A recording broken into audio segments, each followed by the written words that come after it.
പശ്ചിമേഷ്യയിൽ യുഎസും ഇസ്രായേലും ഇറാനും തമ്മിൽ നിലനിൽക്കുന്ന സായുധ സംഘർഷങ്ങളും നയതന്ത്ര പ്രതിസന്ധികളും അതീവ അപകടകരമായ പുതിയൊരു തലത്തിലേക്ക് നീങ്ങിക്കൊണ്ടിരിക്കുകയാണ്. അന്താരാഷ്ട്ര ഊർജ്ജ വിപണിയുടെയും ആഗോള എണ്ണക്കടത്തിന്റെയും ഏറ്റവും തന്ത്രപ്രധാനമായ ജീവനാഡി എന്ന് വിശേഷിപ്പിക്കപ്പെടുന്ന ഹോർമൂസ് കടലിടുക്കിനെ അമേരിക്കൻ ഐക്യനാടുകളുടെ പുതിയ ഭൂപ്രദേശമായി പ്രഖ്യാപിച്ചുകൊണ്ടുള്ള ഒരു പ്രത്യേക ഭൂപടം അമേരിക്കൻ പ്രസിഡന്റ് ഡൊണാൾഡ് ട്രംപ് തന്റെ സ്വന്തം സോഷ്യൽ മീഡിയ പ്ലാറ്റ്ഫോമായ ട്രൂത്ത് സോഷ്യലിൽ പരസ്യമായി പങ്കുവച്ചതാണ് ഏറ്റവും പുതിയ നയതന്ത്ര കോളിളക്കങ്ങൾക്ക് വഴിവെച്ചിരിക്കുന്നത്. ഹോർമൂസ് കടലിടുക്കിലൂടെയുള്ള അന്താരാഷ്ട്ര സമുദ്ര ഗതാഗതം പൂർണ്ണമായും സ്തംഭിപ്പിക്കുമെന്നും തങ്ങളുടെ ന്യായമായ ആവശ്യങ്ങൾ അംഗീകരിക്കാതെ കടലിടുക്ക് തുറന്നു നൽകില്ലെന്നും ഇറാൻ ഭരണകൂടം കർശന നിലപാടെടുത്തതിന് തൊട്ടു പിന്നാലെയാണ് പ്രസിഡന്റ് ട്രംപിന്റെ ഭാഗത്തുനിന്ന് ഇത്തരമൊരു അസാധാരണ പ്രകോപനം ഉണ്ടായിരിക്കുന്നത്. കഴിഞ്ഞ ഏതാനും ദിവസങ്ങളായി അമേരിക്കൻ ഭരണ നേതൃത്വം ഇങ്ങനെ ഒരു അവകാശവാദം പൊതുവേദികളിൽ നിരന്തരം ഉന്നയിച്ചു വരികയായിരുന്നു. കഴിഞ്ഞ വെള്ളിയാഴ്ച ന്യൂയോർക്കിലെ ലോങ് ഐലൻഡിൽ പോലീസ് ഉദ്യോഗസ്ഥരെയും അനുയായികളെയും അഭിസംബോധന ചെയ്തുകൊണ്ടുള്ള പ്രസംഗത്തിൽ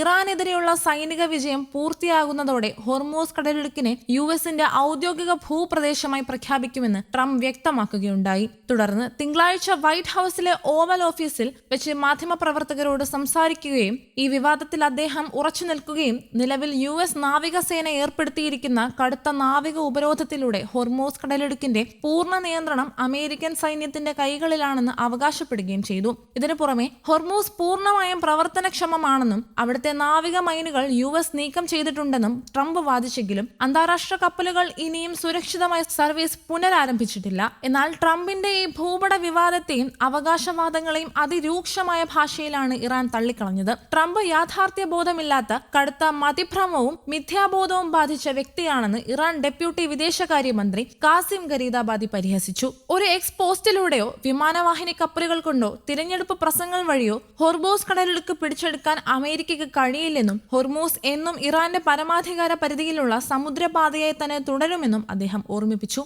ജൂണിലെ ധാരണാപത്രം അനുസരിച്ചുള്ള 60 ദിവസത്തെ ചർച്ചകൾ പരാജയപ്പെട്ട സാഹചര്യത്തിൽ തങ്ങളുടെ പരമാധികാരം സംരക്ഷിക്കാൻ ഹോർമൂസ് അടച്ചിടാൻ ഇറാൻ നിർബന്ധിതമായിരിക്കുകയാണെന്ന് ടെഹ്റാൻ വ്യക്തമാക്കി. മേഖലയിൽ സമാധാനപരമായ സമുദ്ര ഗതാഗതം പുനഃസ്ഥാപിക്കണമെങ്കിൽ യുഎസ് മുന്നോട്ട് വെക്കുന്ന ഏകപക്ഷീയമായ വ്യവസ്ഥകൾ പിൻവലിക്കണമെന്നും ഇറാനിയൻ തുറമുഖങ്ങൾക്ക് മേൽ അമേരിക്ക ഏർപ്പെടുത്തിയിട്ടുള്ള നാവിക ഉപരോധങ്ങൾ അടിയന്തരമായി അവസാനിപ്പിക്കണമെന്നും ഇറാൻ ആവശ്യപ്പെട്ടിട്ടുണ്ട്. കൂടാതെ ഇറാന്റെ എണ്ണ കയറ്റുമതിക്ക് മേലുള്ള എല്ലാവിധ അന്താരാഷ്ട്ര സാമ്പത്തിക ഉപരോധങ്ങളും നീക്കുക, അമേരിക്കൻ യൂറോപ്യൻ ബാങ്കുകളിൽ മരവിപ്പിച്ചു വെച്ചിരിക്കുന്ന ശതകോടിക്കണക്കിന് ഡോളറിന്റെ ഇറാനിയൻ ആസ്തികൾ ഉപാധികളില്ലാതെ വിട്ടുകൊടുക്കുക, സൈനിക ഭീഷണികൾ അവസാനിപ്പിക്കുക എന്നീ സുപ്രധാന ആവശ്യങ്ങൾ പൂർണ്ണമായി അംഗീകരിക്കപ്പെടാതെ ഹോർമൂസ് കടലിടുക്ക് അന്താരാഷ്ട്ര കപ്പലുകൾക്കായി തുറന്നുകൊടുക്കില്ലെന്ന് Iranian parliamentary speaker Mohammad Bagher Ghalibaf ഔദ്യോഗികമായി അറിയിച്ചു.